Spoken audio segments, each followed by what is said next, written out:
बाला साहेब ठाकरे भारतीय राजनीति में वो नाम है जिन्हें प्रत्यक्ष रूप से कभी कोई भी चुनाव नहीं लड़ा, फिर भी भारतीय राजनीति को काफी प्रभावित किया है।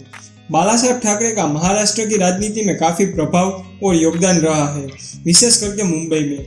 बाला साहेब ठाकरे ने हमेशा हिंदुओं के हित में अपनी राय रखी है। कहा जाता है कि बाला साहेब की पार्टी चाहे सत्ता में हो या ना हो, लेकिन उनकी इच्छा के बिना मुंबई में पत्ता भी नहीं हिलता। अपनी राजनीतिक पार्टी का नाम उन्होंने महान मराठा राजा छत्रपति शिवाजी के नाम से शिवसेना रखा था। शिवसेना के निर्माण के बाद ही उन्होंने हिंदुओं के हितों को काफी जोरों से उठाया था। महाराष्ट्र की नौकरी पर पहला हक मराठी एवं हिंदू का ही होना चाहिए, ऐसा कहकर वो मराठी एवं हिंदू प्रजा के लिए चहेते बन गए थे और उनकी राजनीतिक पार्टी का सिक्का पूरे महाराष्ट्र में जोरों शोरों से चलने लगा था। बाला साहेब पर कई बार उग्र हिंसा एवं भाषण के आरोप लगे थे, लेकिन उन्होंने ऐसे आरोपों से कोई फर्क नहीं पड़ा और कहा कि जो लोग जिस भाषा को समझते हैं मैं उसे उसी भाषा में जवाब दूंगा। उनके बारे में यह भी कहा जाता है कि वे जर्मनी के तानाशाह हिटलर के बड़े प्रशंसक थे, लेकिन ना उन्होंने कभी उसकी पुष्टि की और ना खंडन किया। एक समय ऐसा आया कि वह पूरे मुंबई के गॉडफादर बन गए थे और हर तरह के मसलों पर उनकी राय ली जाती थी। बाला साहेब ठाकरे कट्टर हिंदू समर्थक और पाकिस्तानी विरोधी थे। उन्होंने कई बार भारत पाकिस्तान के खिलाफ होने वाले क्रिकेट मैचेस को विरोध किया था। एक समय आया जब बाला साहेब ठाकरे ने कश्मीर को मुद्दे पर आवाज उठाकर राष्ट्रीय राजनीति में हिंदुत्व का सबसे बड़ा चेहरा बनकर उभरे। जब कश्मीर से पंडितों को पलायन जारी था और आतंकवादियों ने अमरनाथ यात्रा को बंद करवाने की धमकी दी थी और आतंकवादियों ने कहा कि अगर अमरनाथ यात्रा बंद नहीं हुई तो एक भी यात्री को बख्शा नहीं जाएगा। जब यह बात बाला साहेब ठाकरे को पता चली तो बाला साहेब ठाकरे ने नेशनल टीवी पर यह ऐलान कर दिया था कि मक्का और मदीना जाने वाली 90% फ्लाइट मुंबई से होकर जाती है।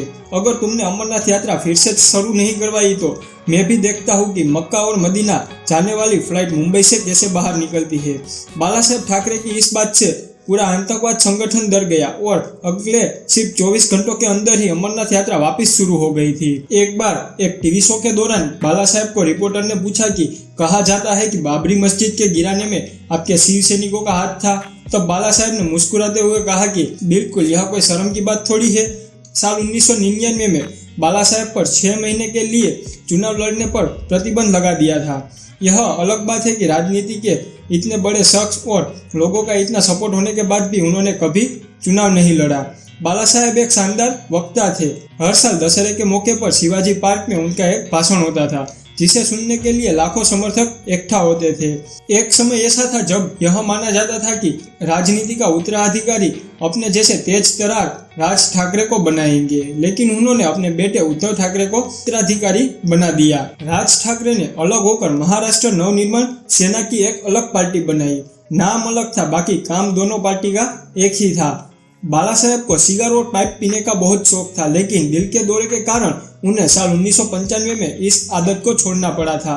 चांदी के सिंहासन पर बैठने वाले बाला साहेब ठाकरे कभी भी किसी से मिलने नहीं जाते थे, लेकिन बड़ी बड़ी हस्तियां जैसे कि राजनेता, फिल्म स्टार, सिंगर्स उन्हें मिलने बाला साहेब ठाकरे के घर मातोश्री जाते थे। जब साल 2012 में बाला साहेब ठाकरे का निधन हुआ तो लगा कि जैसे पूरा मुंबई थमसा ही गया है। बाला साहेब ठाकरे की अंतिम यात्रा में 7 लाख से भी ज्यादा लोग शामिल हुए थे, जिसमें बड़े बड़े फिल्म स्टार, बिजनेसमैन, राजनेता सब शामिल थे। उनकी शख्सियत का अंदाज आप इस बात से लगा सकते हो कि उनके अंतिम संस्कार पर बाला साहेब को 21 तोपों की सलामी दी गई थी। दोस्तों, अगली वीडियो में हम बात करेंगे कैसे राज ठाकरे और उद्धव ठाकरे के बीच लड़ाई हुई थी।